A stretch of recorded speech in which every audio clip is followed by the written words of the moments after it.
The game is to be where you are, be it honestly and as consciously as you know how. Watch the latest Ram Dass documentary film, Becoming Nobody, on Gaia.com. Of course, there was fear in losing that familiar identity. But there was always also wonder.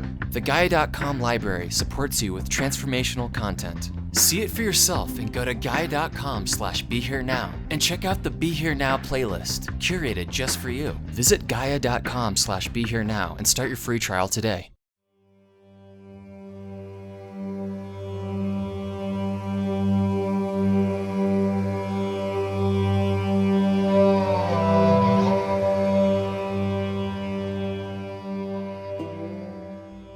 Welcome, everybody, to Ram Dass Here and Now.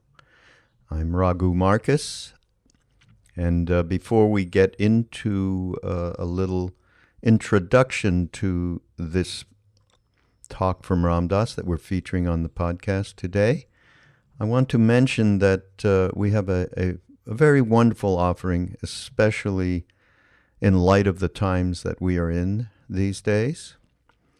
And it emanates from these retreats that we've been having in the last few years here in Ojai, California. We have been having retreats in Maui a couple of times a year with Ram Dass and Krishna Das. The last one happened just before Ram Dass passed in December of last year. This one is titled Compassion and Practice in Action, and it's building the groundwork for a life of service, freedom, and love. And as I said, it emanates from these retreats, and we put together a number of different sessions from these retreats, all revolving around one of the retreats. All these retreats have different themes where we play Ram Dass media, and then we have one of the teachers that we bring along to elucidate these teachings through their own prisms. And this particular one was with Dale Borglum, Ramdev, who was with us back in the day with Neem Karoli Baba, and has a wonderful center up in Marin County, Living Dying Institute, which you can check out, and will be in the show notes here, so you can connect up with him. And alongside of that, we had, so obviously around compassion and around practice, because that's something that we talk about on a day-to-day basis whenever we do any of these offerings. Practice is necessary for us to be able to move, as Ram Dass says, from our heads to our hearts. And so we have mantra practice. We have an opening kirtan practice featuring our good friend Trevor Hall, Rampriya Das. And that's a first for anybody to hear him doing these wonderful chants, and I do something with Trevor around the nature of the goddess, and then Mirabai's star and Saraswati, and I did something around the cessation of the turnings of the mind, and I did something around Ramayana with Duncan Trussell and Benji Wertheimer.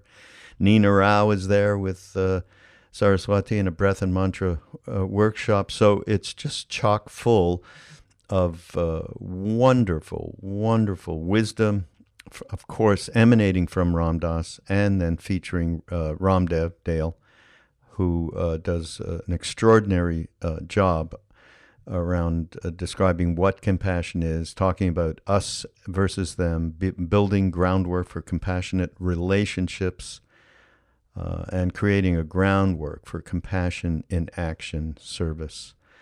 It's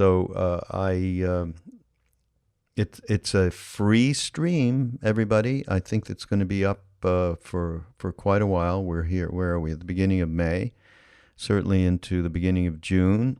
So take advantage of it. But everything we do, streaming-wise, of course, is free, and we do ask for everyone's help in supporting the foundation so that we can continue to do these offerings. So I just wanted to highlight this bundle, which you just need to go to ramdas.org/compassion, and I think it'll be right obviously up there on the top banner, and just click on it and you can begin to stream now. Okay. I mean, this is really, it's tough for us these days because we had to cancel the Ojai retreat that we had planned for this month. Would have been happening a little later in this month, and so we brought it forward and did it as a virtual retreat a couple of weeks ago, which is also available through ramdas.org. And now we're hoping to do the one we had planned in Maui in early May that now is at the end of August, and we are living in rabid uncertainty, so we're not sure what's going to happen, but stay tuned for those of you who had planned to come. We're still hoping to do it, but we, as everyone, all of us are just looking at it day to day. We are being here now, aren't we? So right on to the talk that we're featuring on this podcast. It's from a really wonderful retreat that Ram Dass did in 1989 called the Listening Heart Retreat. And we picked a part of the session that was all around different questions that people had. And they were around trust. They were around doubt, faith, letting go. They were all, and of course, Ram Dass treats every question with such honoring. It's just amazing that he's done that his whole life. There isn't a question that he dismisses ever. So what fascinated me particularly, the first question was around basically being our somebody. We all are a somebody. And Ram Dass went on to talk about the way that he characterized this whole question of a somebody. It blew my mind because I think, as many of you know, we did this movie Becoming Nobody, which is out there, was in theaters last fall and all the way into the beginning of the year before theaters were no longer functioning in that manner, showing films. Now they're showing them online, actually. It's pretty amazing. And so that movie, the core is from somebody to nobody. And this is in 1989 that he came up. He just basically described the whole core of the film. And Jamie, the director, Jamie Cato, and I, we just never came upon this particular question in this particular talk. A little bit of a needle in a haystack of trying to find it, but it just appeared now, and I'm like, wow, this is just amazing.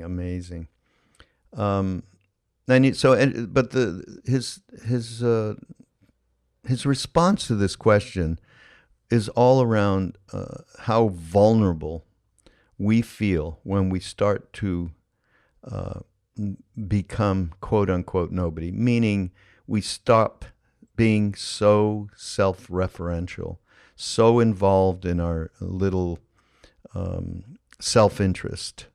And once we do that, and it could be through practice or it could be through any kind of experience that suddenly lands us in a place where we are not so self-concerned.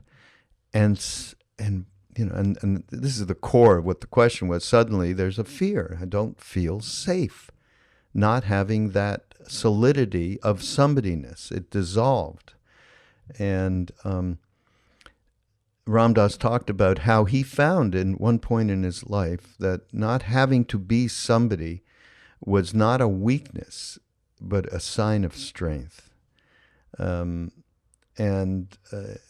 So the idea is, if one can walk up, if you imagine walking up to somebody without any kind of self-referential point, meaning no solid identity role, nothing, and just allow their mind, the other person's mind, to define your reality without getting caught in it. That's an extraordinary experience, and I'm sure many of us have had this at some point in their lives, when you are in a trusting place and you're willing to let go. It's like when we have these retreats in Maui or in Ojai, people walk in and they leave that identity, that role at the doorway, and suddenly there's just that commonality of heart. We are here together. That is who we are. So that self-definition that we might have come there with, it just dissolves. And suddenly it's a completely other kind of experience. So as I said, I was really, wow. But he just delved completely into this, and then we reproduced this in a movie. How many years later? 89, 99, 2000, Jesus. Almost 25 odd years later, whatever. Pretty amazing. And there's some great stuff here around effort too, which is a very problematic subject. Of course, it's one of the Eightfold Path, right effort, from Buddha. And there was a beautiful question around that. And I love this particular thing that he refers to in terms of right effort. It has to do with timing and balance to get to right effort. Like falling off a leg, falling off a log. Is that, what's the effort? What is the moment of which, you're in a certain kind of balance, right? Timing, when you let go and you just flow. And that was the image that he talked about. What else? So there's a great, this is a wonderful aphorism or quote from the Tao Te Ching. The truth waits for eyes, unclouded by longing. Right? And again, reminds me of a friend of mine was driving Joseph Goldstein. I have mentioned this before on my other podcast, Mind Rolling podcast, which you can find on Be Here Now Network. A little plug there. And he was taking Joseph Goldstein around, who was at one of the retreats we had a couple of years ago in Maui, and a young man, and he said, I'm been on the path not a long time, given my age. What's your best suggestion, Joseph? If you were going to give me one prompt to tread that path, what would it be? And Joseph looked at him and said, 2 words: stop clinging. Right? The truth waits for eyes unclouded by longing. That's so great. Oh. When I first met Ram Dass, one of the great things for me, and I've said this before as well, was just that honesty, And he was so honest with everything, and then I thought, wow, okay, I'm okay. All of these kind of dark thoughts, all of these horrific motivations of self-interest, I'm okay, just human. And Ram Dass talked here about how we make decisions not in harmony with the way of things. How quickly we acknowledge these errors and motivations is a big deal. And here's the line that freed me way back then. I've learned I am a complete phony anyway, so I honor that and just get on with it. So that's his whole thing about having a sense of humor about one's predicament. You see that the things that the actions we take that are not in harmony with the way of things, how quickly do we realize that? And then, Ram Dass's vernacular is, okay, well, I'm a complete idiot anyhow, so Might as well just get on with it, right? Don't take it so self-seriously. That's one of his such core teachings, really.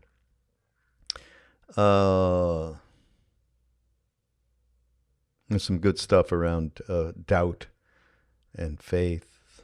And I had an experience with Neem Karoli Baba, with Maharaji in India. I was sitting near him, or near where he sat on this tucket bench thing, bed, and a bunch of Westerners sitting around. And then this new guy came along, young man. Well, we were all young then.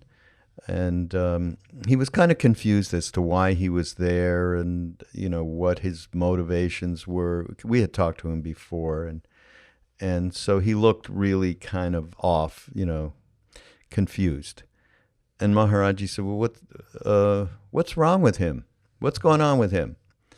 So I was going to represent this guy's issues and said, well, he's not sure why he came here, and he's a little bit confused, Maharaji. And Maharaji pointed his finger at me, and in English, which he would speak words of, supposedly he didn't speak English, and he looked at me, and in English he went, doubt.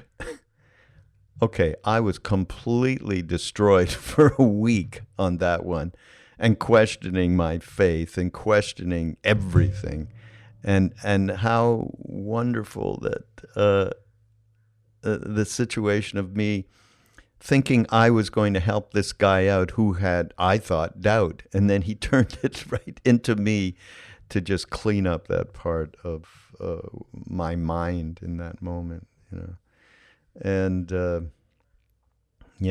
faith is not based on experience, but it lies behind the experience. This is something else that he talked about. And my favorite story is in this Q&A that Ram Dass did.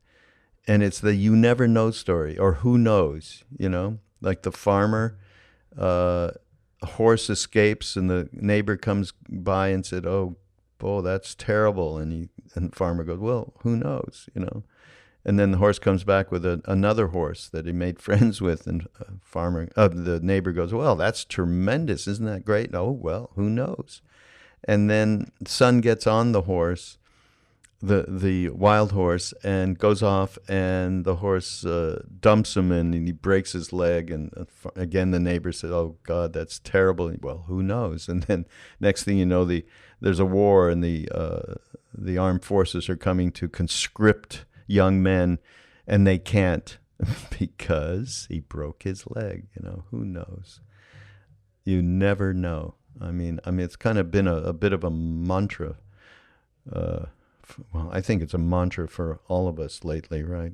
We have no idea, and just trying to stay in the moment is one of the best practices that we can do, and that takes a little bit of other effort, more falling off the log kind of effort, right?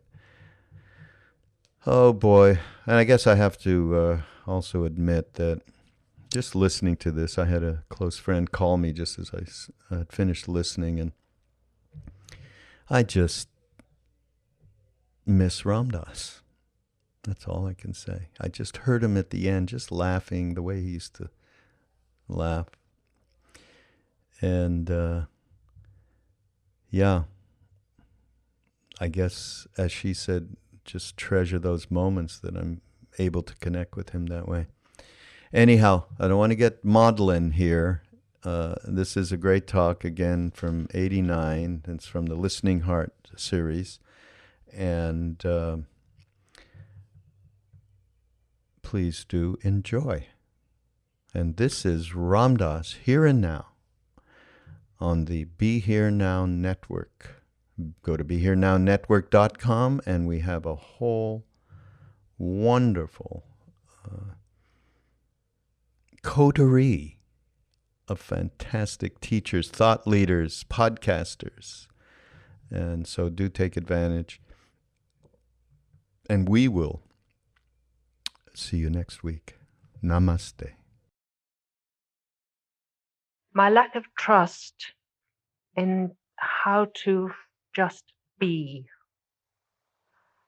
and how to let go of constantly reaching out to touch people, to give to people. Are you there? Because if they respond warmly, I am here. And my fear, if I don't reach out, I won't be here. That's very interesting. The on the journey of becoming somebody, having a name, an identity, and a place, we feared the cracks in that where we weren't somebody. We feared the nobody-ness. And then when we turn around and start to become nobody, all of our old fears of not being something come up again.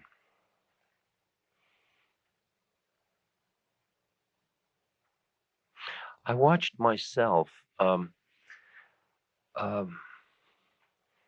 shift my inner experiences about myself from feeling like I had a strong persona that was outward and inward, where I was sitting in my somebodyness all the time. And I watched it start to dissolve, and my confusion because I hadn't dealt with the world without that.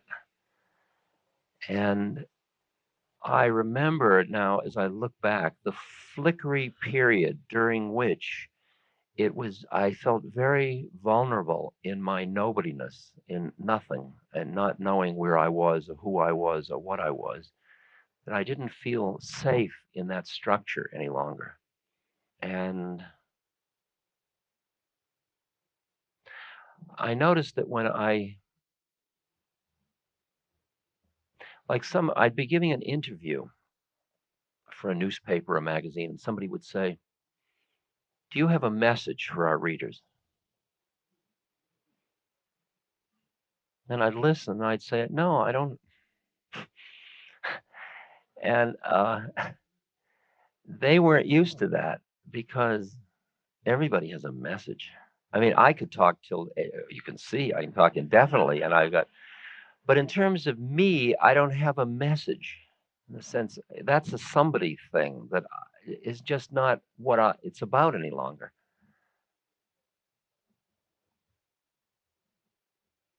And as people said, like, "Who are you?" Well, they call it and they say, "What's been happening?" Now, there's so many levels. Which one do they want?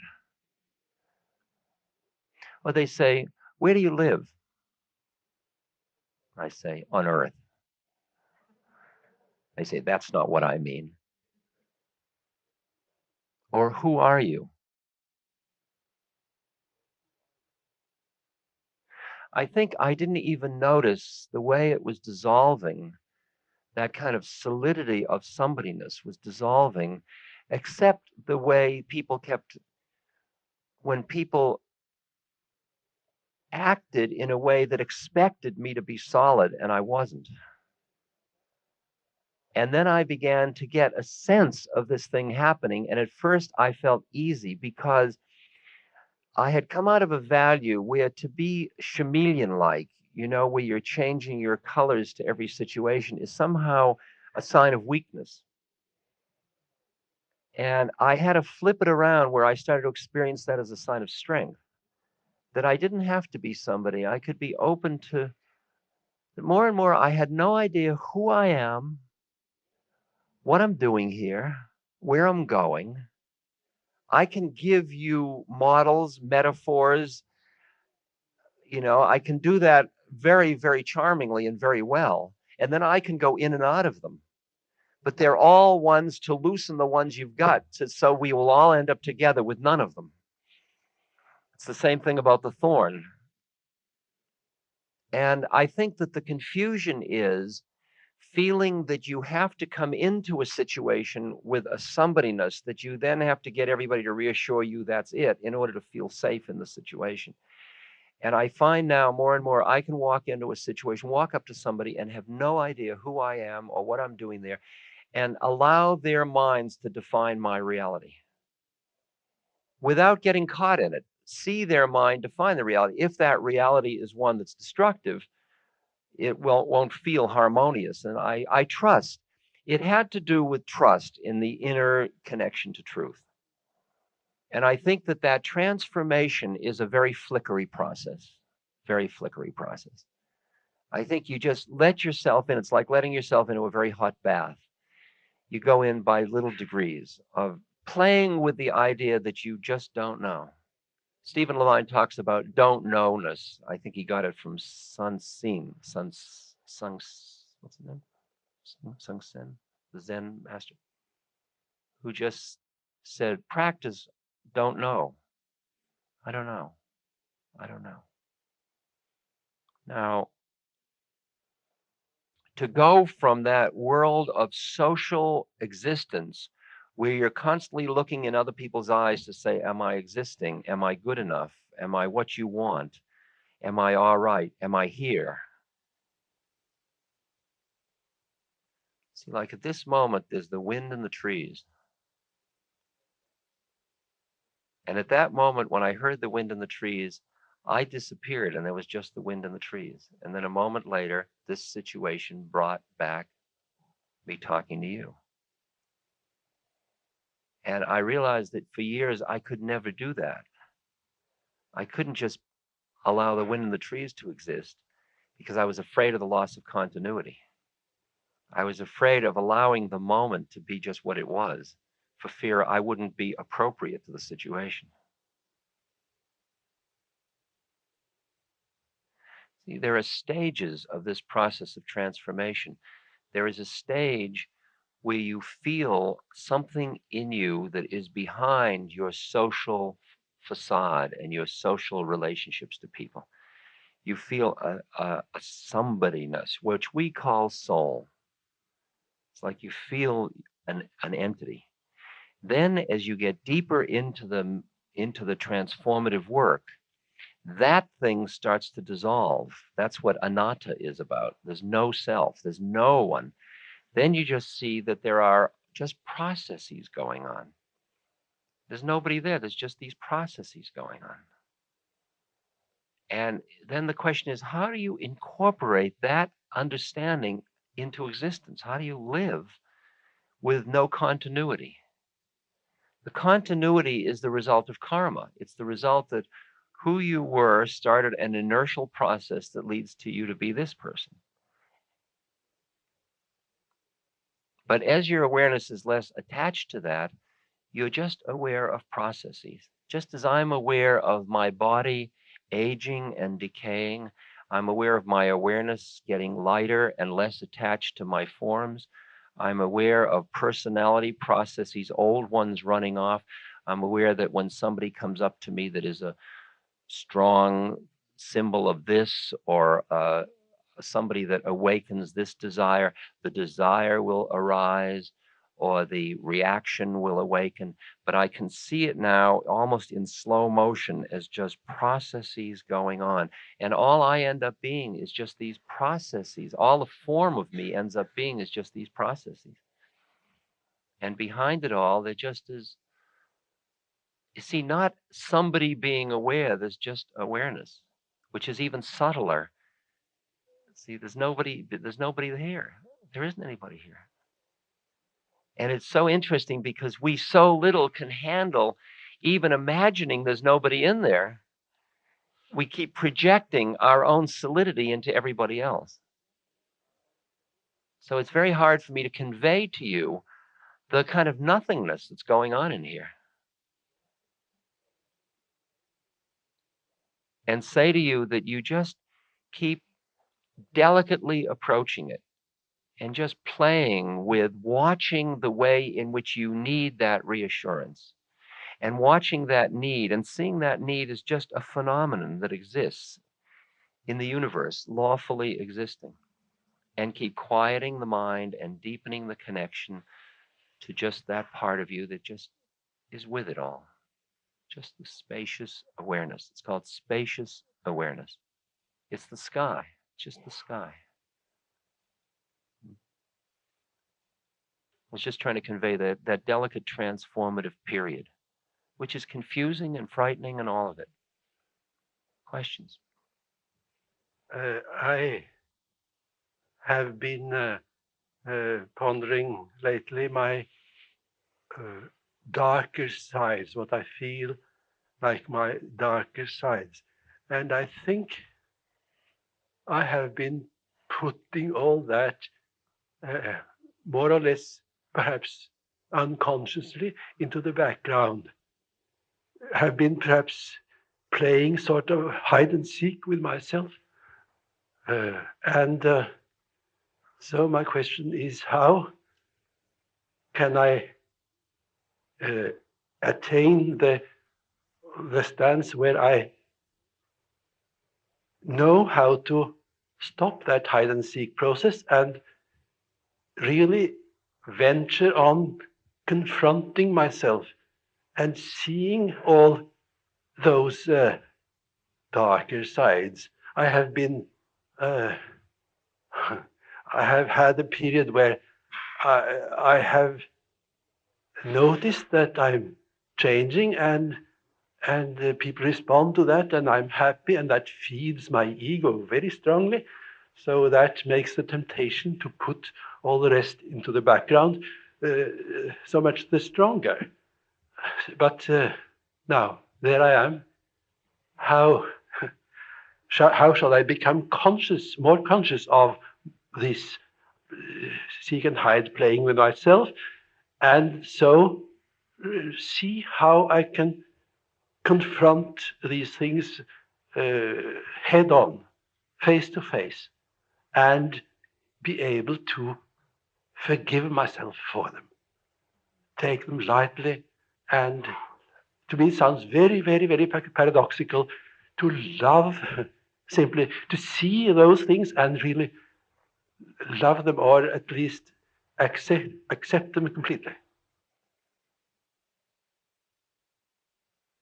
There are words in the way in which you presented that question, which was very beautifully presented. There are ways that you presented it that in which red flags went up in my consciousness. Words like confront and words like forgive.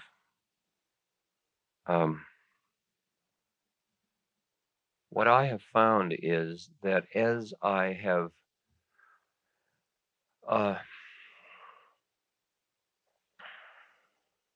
found and cultivated a part of my being that is behind the good and the evil, behind the dark and the light, behind personality, behind even thought, that as I've cultivated that, which has a quality of spaciousness, of presence, of softness, of just isness, and as I have been less ego involved in dark and light, the dark and the light come up and they make themselves more available to me because I am invested less in them. That the intensity of the investment in an image of oneself that leads one to push away things that are not harmonious with the way which one wants, in which one would like to see oneself. What I have noticed is that as I, instead of dealing with them directly, as I've gone in a very oblique fashion to merely cultivate these other parts of my being, that I have divested the incredible lock-in of emotionality to these dark identities and the light identities. And then they just start to swirl in front of me and just seem like nature and its processes. Rather, and in the same way as I needn't forgive nature for a rainstorm because it is part of the way of things, so I don't end up forgiving nature, which is my own dark and lights and dramas and unfolding of stuff. I just come to allow it or acknowledge it, and it loses its power. I'm really interested in how you divest something of the power as opposed to deal with it. Because dealing with it invests that plane of reality with a solidity and the capacity to cultivate another plane of consciousness. It's the way in which the woman who was dealing with bereavement just now said, when I go into this other place, it's all perfectly clear and light. And all that stuff you're stuck in seems kind of irrelevant. And then you come back into it and it's all heavy and you seem like you're climbing a mountain. And the art, as I understand it, is to cultivate these other planes of consciousness. And then as you do it, the stuff keeps coming up and you keep running it through. You no longer have to push it away because it falls into perspective. It's as if you've just shifted your focus. Like when I am with somebody and I am caught in our relationship, then what you did to me and what I did to you, and you're not really feeling friendly, and I'm concerned, and we caught in these structures. When we come up for air and we look at each other, we look and we see all this is the stuff of life between us. And at that moment, all that stuff just seems so malleable and so workable and so easily let goable and so changeable, because our ego isn't invested in that plane of reality where that's all real. It's like Thaddeus Golas, who wrote a book called The Lazy Man's Guide to Enlightenment. One of his lines was, "What am I doing in this place where this is real? How did I get stuck here? What am I doing here? How bizarre." And I think that, so for example, when I feel like I'm in my personality structures, in the darks and the lights and all, even though I'm in a culture that treats that with such reverence, as if it's all so solidly real, I'm much more inclined to chant the Hanuman Chalisa and just sing to Hanuman and just go off in another angle, follow my breath, or sing, or talk to Maharaji and just, I love you, or think about Hanuman or the Ramayana, or do my devotional practices or my service. And people say, well, you're pushing it away. That sometimes when you're in it and you try to work it out, you just keep investing it. And it's a bottomless well of stuff. Because as long as you stay in the world of good and evil, it keeps feeding upon itself. And the only way I understand is to come to the place that exists behind dark and a light, in which then, as your investment is less, the stuff keeps coming up, and it just seems to be appreciated, understood why it is the way it is, and it starts to lose its power. And that, I think, is the only strategy I can suggest, right? Because I think the words like confront and forgive are all at that plane where that's real. Question. How much effort should we put into making changes in our lives, or should we let go and trust in the natural flow of life? The answer is really a delicate blend of both of them. It's what the meaning of the term right effort is. Misunderstood, right effort is a driven, I've got to change, in which you get trapped in trying, as that little story I read was. And yet, no effort is not harmonious with the yearning for freedom and the feeling of the desire to do the work on oneself. So one is cultivating and moving in and out, at first sequentially, and then hopefully more and more simultaneously. That statement, the wise person does nothing and nothing is left undone.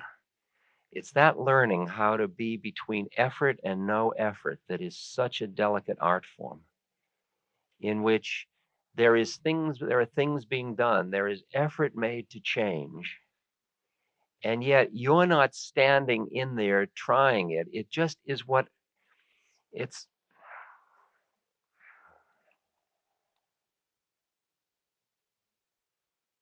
like.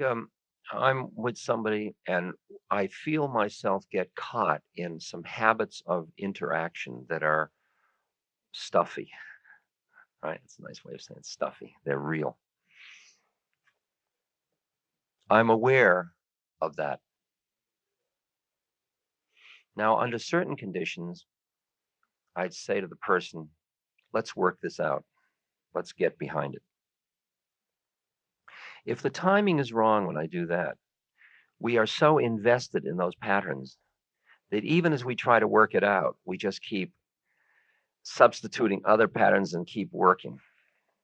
There is another timing where it is so ripe that we can, just recognizing the caughtness, we start to let go because we're both ready to let go.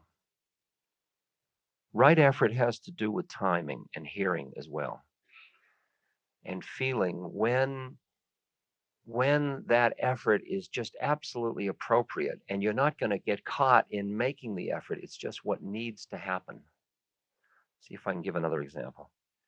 I was down in, I had been on a long tour, lecture tour, and I was very tired. And I was in New Mexico, and I was in a sauna with some lovely friends, a Tibetan nun and others. And we were all hanging around in this sauna. I just like the image of a Tibetan nun in a sauna bath. We were all sitting in this sauna, and a telegram was delivered to me. And the telegram said, "We are holding a place for you for the Rohatsu Dai Sesshin, which starts on December 19th. This was December 17th.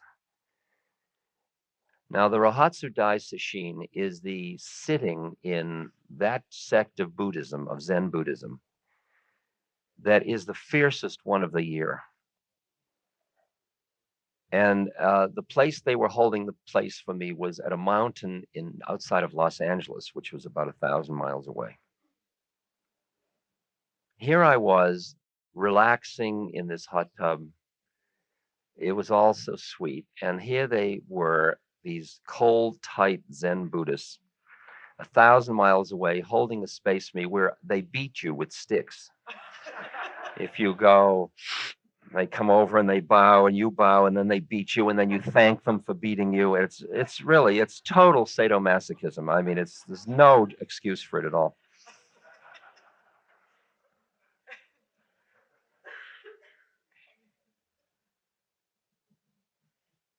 And I read the telegram and I thought, I could have read the telegram to everybody in the group. We would have all laughed at it. And then it would have gotten soggy from the sauna. And that would have been the end of it. But I read it and I felt my way into this moment, the sauna, the nun, the telegram, Mount Baldy, the airplane, the rushing, and the opportunity to have, I don't remember, 9 or 11 days of such incredible discipline and rigor. And I found in me this incredible yearning for that experience. And I said to everybody, "Excuse me, I've just been called away." And I got up and I washed and I packed and I drove to the airport and I took an airplane and I went to Los Angeles and I got a car and I went up to this mountain and I arrived just in time and I walked in. And by then my ego was so proud of myself for doing all this that I thought when I arrive, I'll walk in and I expected people to say, "Oh, Ram Dass, you've come, how wonderful." And there was a shaven fellow with a black robe, and he met me. And yes, I said, "My name's Ram Dass." Das, you're in the upper bunk in bungalow 6 on the far side. Here are your clothes. Please be in the Zendo in 6 minutes. I thought, holy shit, man. I mean, I just, I mean, you could have given me a little something for all this, you know. I'm going back to the hot tub.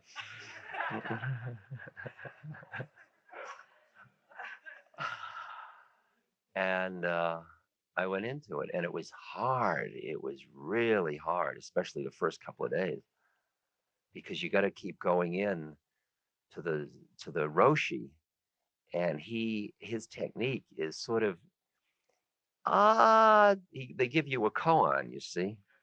My koan was how do you know your Buddha nature through the sound of a pine tree. And I would come in and you bow and scrape and do all this. Doctor, how you know your Buddha nature through sound of pine tree? So you spend all your time sitting, you got to sit like this with your fingers against your belly button and neck down. Sit like this. See, and if you go like this, they come over and beat you. So you got to sit like this. And then there's these running things where you just can look at the feet of the guy in front of you and run, you know, and then you sit back like this. And it's really weird. And so then you go in and you report, and you've been practicing what you're going to say to him, you know. So you say something like, you know, like listening. Doctor, I am so disappointed. I held so much promise for you. Then he rings the bell, and you're thrown out. And oh my God, you know. And this went on for 5 days. I mean, 5 days, and 4 times a day you got to do this. And he was just cutting me to shreds. Finally, on the 5th day, I was running a fever, and I had chills, and I got so disgusted with the whole thing. I walked up to the house I had a run. You got to run to report in. I ran up and I looked at a bush, and it was burning, and I thought, aha. And I walked in. He says, how you, and I didn't give a shit. I just didn't care. You know, I didn't give a damn how the Buddha, you knew your Buddha nature. I just didn't care. And I said, he got all finished with his routine. I said, good morning, Roshi. Like, let's cut this shit. Good morning. Now you beginning student of Zen.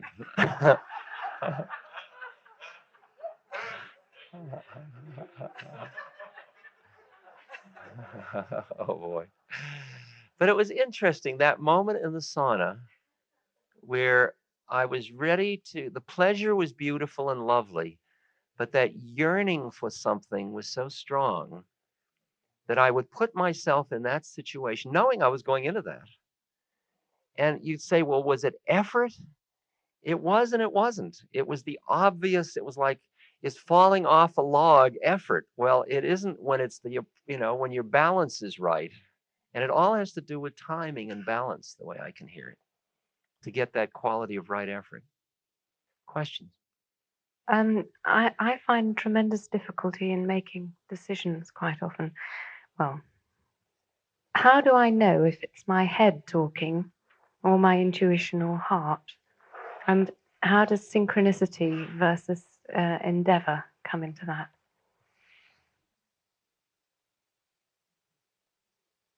If you were a completely enlightened being, every action would come out of the fullness of a grokking or a oneness with everything in the universe. As Kalu said, once you are nobody, you are everybody or everything or everywhere. It would come out of the fullness, and there could be no errors because it would always be in harmony with the deepest wisdom of the Tao, of the way. But we take birth as humans because we have karma, which is our clingings of mind.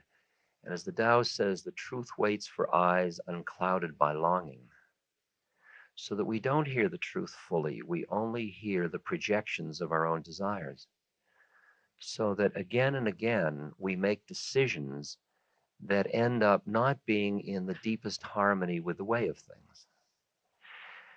And the art of growth has to do with how quickly you admit error. Not that you don't make, it's not mistakes, but make decisions that are not arising out of the fullness of the wisdom of things, because you can't hear them clearly. But what we do is we constantly make decisions from where we're sitting. Then that decision leads to a new moment. And then in the new moment, you listen again. And often you realize that the new moment suggests that that previous decision just led you into a new moment in which there is another decision that isn't going to be consistent with the last one. And to the extent that you define yourself as somebody, it is very hard to be inconsistent. To the extent that you keep coming back into the existential situation with the trust that if I keep listening to the moment and keep being true to what I'm hearing, while people may be upset with me because I am not consistent, I will stay as close to the truth as I hear it, and that's what I can offer myself and into the universe. So I would say that we don't know from moment to moment what level we're saying it at, because the ego is so exquisite at masking and imitating the deeper voices of our truth. It'll constantly saying, I am the voice of truth. Jump off this bridge. And you have to keep listening as deeply as you can. And then when the situation requires it, you appear to be making a decision. And remember what we've said about decisions, which I'm not going to repeat now, but that's a hype anyway. And then you listen again, and you listen again, and you listen again. I'm a master at this game. I've published articles like, I published a whole chapter of an article called Egg on My Beard, which was a description of how I got caught in a whole spiritual scene for a couple of years. Took hundreds and hundreds of people with me and got caught in the projections of my own desires for power and for enlightenment. And then I had to admit that I got caught in something that wasn't clear. And as I awoke, the minute I realized it wasn't clear, then I had to extricate myself from it in a way that kept my heart open. And then I did it. And then I had to publicly admit that I had done that. And of course, it's embarrassing not to be always infinitely wise. But I feel that what we can offer each other is our truth of the process of growing. And that means we fall on our face again and again.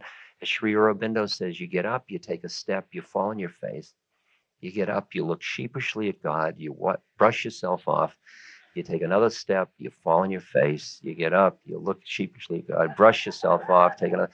And that's the journey of awakening. If you were awakened already, you wouldn't do that. So my suggestion is you relax and don't expect that you will always make the wisest decisions. And just realize that sometimes you make a decision and it wasn't the right one, and then you change it. What do you mean by? Well, you're listening as well as you can to the universe. And often, but you will see that when things start to happen a certain way, your mind will focus on in that because you're looking for patterns, which we call synchronicity. And often you will just get caught in your desire to find a pattern that will give you an external validation for what you're doing. And you just use the universe again to do it to yourself. So just stay with your truth from moment to moment and get the clues wherever you can. You know, I'll open the I Ching and read something when I have a question. And if it doesn't feel good, I say, well, that was interesting, and I close it. And if it feels like what I wanted to do anyway, I say, oh, wow, synchronicity, and I do it. So I've learned that I'm a complete phony anyway, so I might as well just honor it and get on with it. Questions? This group is also about doubt, and this question is about doubt. When I feel God's presence in my heart, there's love and there's meaning and purpose. And there are times when that fades and things start to be dry, and the real killer is that the meaning goes. And life really seems to be meaningless at times. And I don't really know what to do in that situation.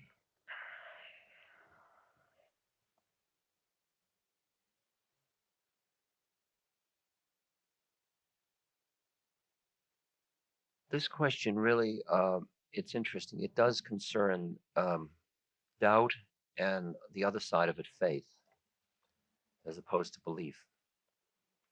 After a series of such experiences where you open and close, it's like the other day I was walking at my home in California, and I looked over at a fence, and there were these exquisite, the whole fence, wire fence, was covered with these beautiful blue flowers. And I was in ecstasy. They were radiantly bright and blue.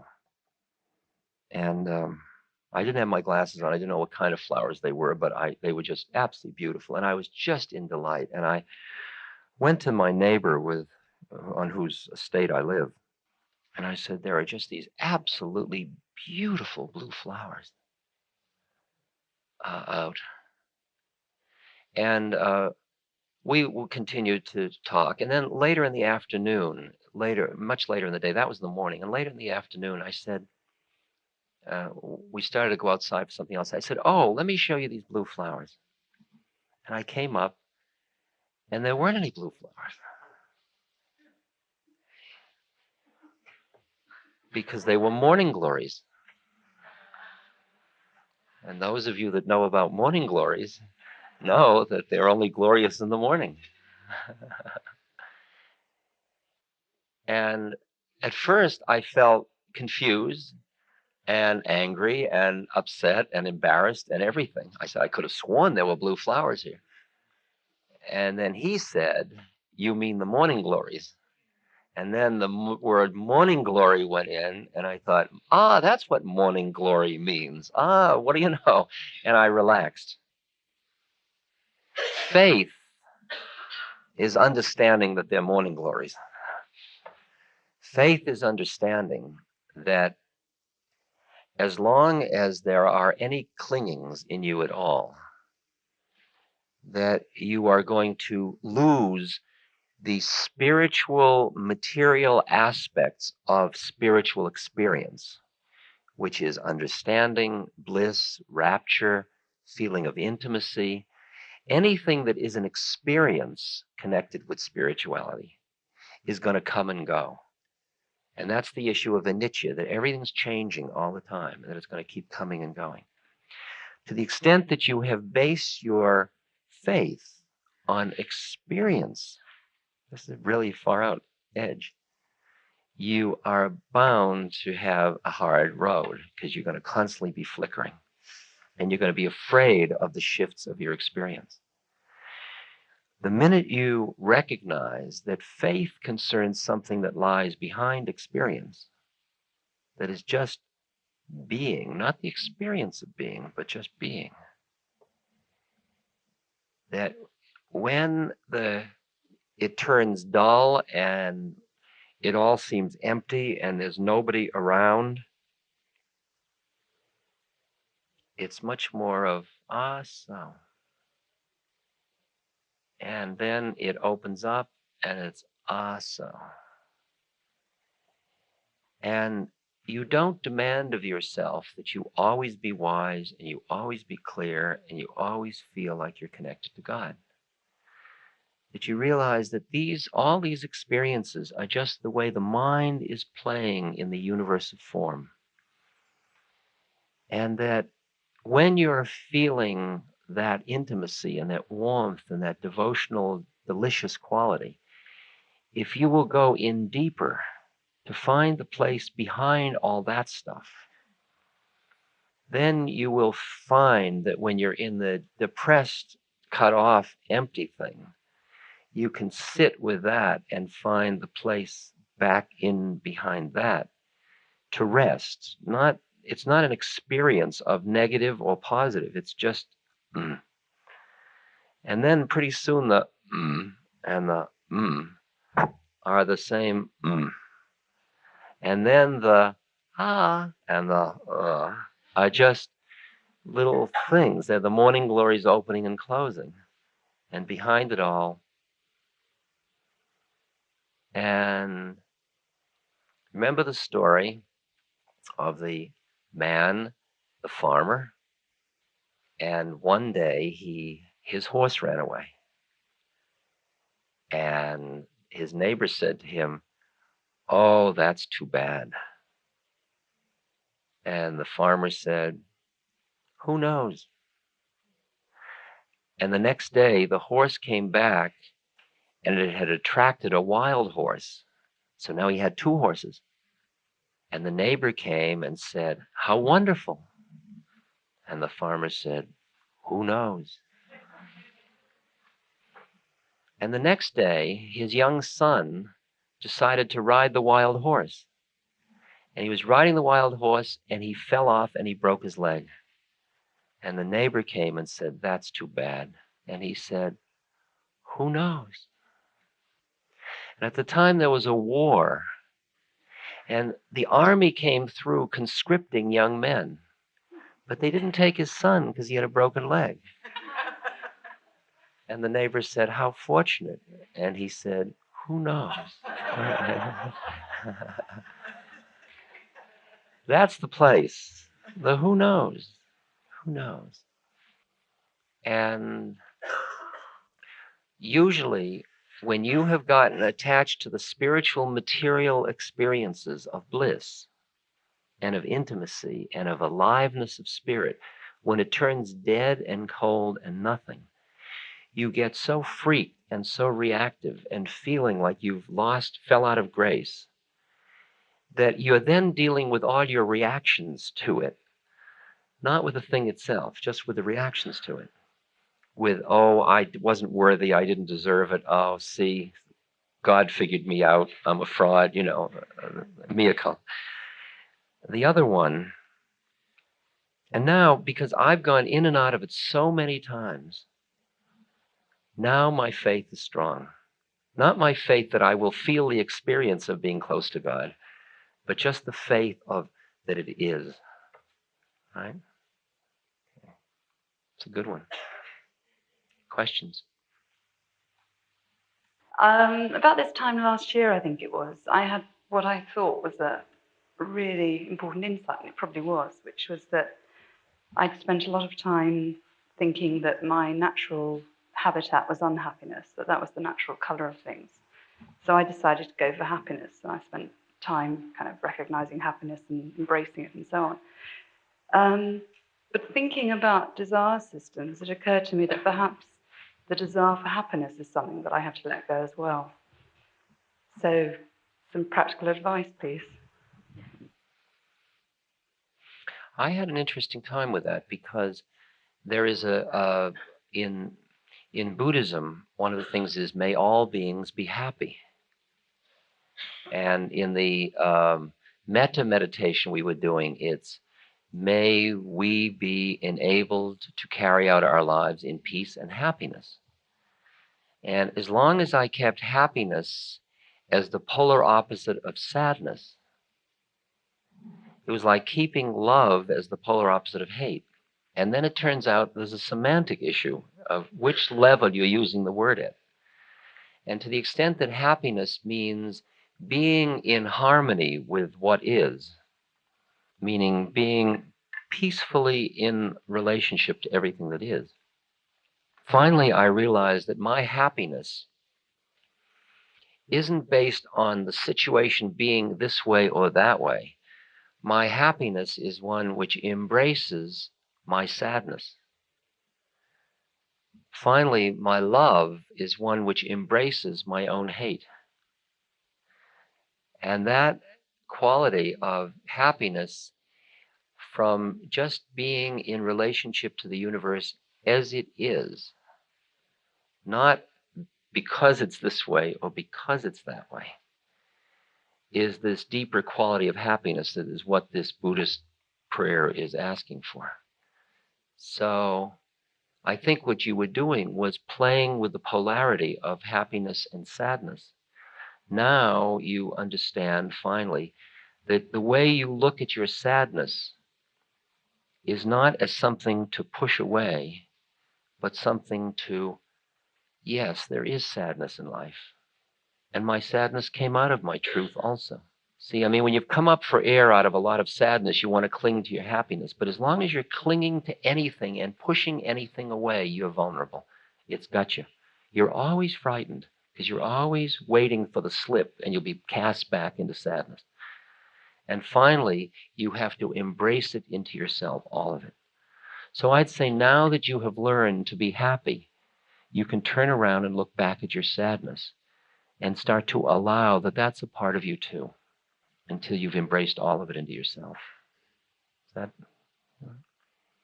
question? Next. Any more? Any? No? Yes? No? She wasn't sure whether she'd let go or not. Is that on? Yes. Well, I'd let go of it almost entirely. But, and you have... Almost entirely, huh? Which? Go ahead. And I feel it has been answered in part. But anyway, if I understand that to hold models and expectations and attachments in a close, intimate relationship is a violation of somebody else's spirit, then can you perhaps give me a few clues as to how to find the bit of blue sky sometimes when it seems a bit difficult to get there?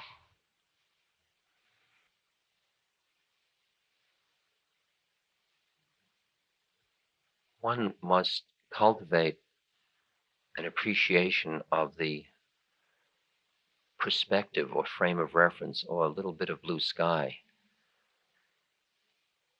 if one can, when one is away from the intense dramas of life. And then when you do that, you can, little by little, deal with the ways in which your mind gets entrapped in models, in expectations, in judgments, and so on, by working with little ones first. You can't expect that when you've got a relationship in which you're locked into a heavy-duty one, you're going to get much blue sky for a long time, because it is so deeply entrenched in so much history and so much hurt and so much all kinds of stuff in it and so much fear and on. So that generally what I have noticed is that over the years, as I have continued my spiritual practices of consciousness and opening the heart and so on, often in very safe settings like this one, that the transfer of that to these other situations has gotten stronger so that I could handle the arising of these conditions earlier and earlier on. What usually happens is you see somebody and you felt wonderful, and then you see somebody with whom you're locked into one of these things, like jealousy or anger or expectations or something. And the old habit rises up, and it sort of takes you over. It kind of, you just put it on like a rubber suit, and it just covers you, and then you're in it.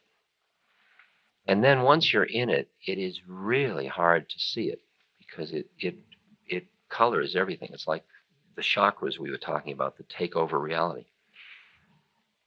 Then later, you can only see it much later when you've come out of it again. You come much, much later. As your practices get deeper and you're aware of the perspective more, that spacious awareness, as you're going into situations, you begin to see the suit as you're starting to put it on. See, at first you don't even see it when it puts on, because you just get it on and then you only see it later when you've taken it off. then after a while you realize when you're in it, because it's so heavy and thick, and you realize, what am I doing in this thickness again? And the thickness is all your mind. It's nothing but your mind. It's not the universe. The universe just being what the universe is. It's the mind interpreting the universe in a way that gets you stuck. When you recognize that, but you can't get out of it because it's got so many webs of everything into all of you. It's like taking a tree out that has roots that intertwine with everything else. You go back and you deepen your practice, and you deepen your practice. And after a while, you start to savor the quality of lightness so much that as you come to one of these situations, you feel the thickening happening. You feel yourself starting to get caught. And at that moment, you don't start to hold up the cross to keep from the possession. What you do is there is a shift in balance where you know that if you go back into that, it's all familiar and you'll be that, but it's kind of,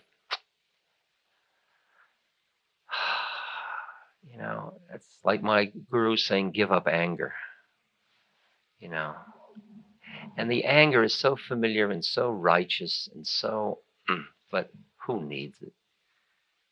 And there is a point where I get to where as the anger starts to arise, there's a sense of me, I don't think I want to go there anymore. And you go back into your practices, not using your practices to ward it off, but just because the balance has shifted and you're just kind of tired of it all. Not tired in a new melodrama, just enough. And that's timing again. We come back to timing. So I can only say you develop your practices. You don't, because when you're in them, you can't get rid of them. You can't get rid of them because everything you do from in them is going to feed them. So you develop your practices at the moments when you're not so stuck in them. And then you address them as you can. Right? You don't get enlightened yesterday. It's a slow process. But it's a process where you just begin to, the fact that you're even asking that question is already recognizing the entrapment of the mind. That's already, the whole thing, see, from a bizarre point of view, the whole thing's already happened. You see, that to even ask the question means you're already on the way out, even though it may take you to do it. Days, weeks, months, years, lifetimes. And after a while, what you cultivate in this whole trip is patience. Because you realize that the getting there is half the fun. This is bizarre. This is too bizarre to even talk about, but there's a moment where you are so eager to get enlightened and get done. And then there is the recognition that it's going to happen. And then you don't push, you're not afraid of it, but like Hanuman refusing to be lifted up by Ram, you begin to savor the process. It's like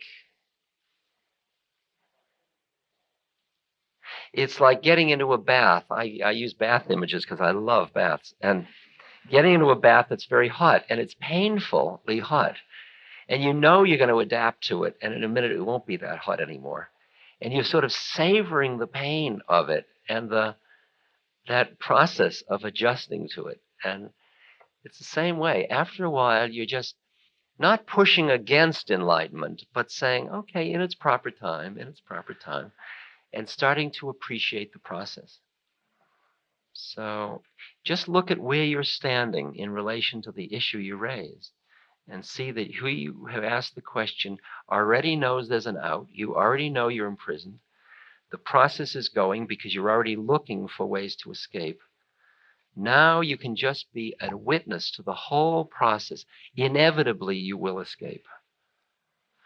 Now just enjoy the process of I'm caught again. Oh, it hurts so bad. I am so jealous. I am so I so wish he were like this so I could be happy.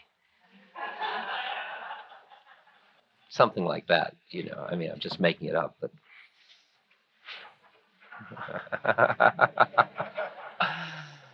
Okay, everybody. That was lunch. No questions. Serge. Although it would be charming, I am absolutely sure. I'm tempted to let him do it because he's so charming.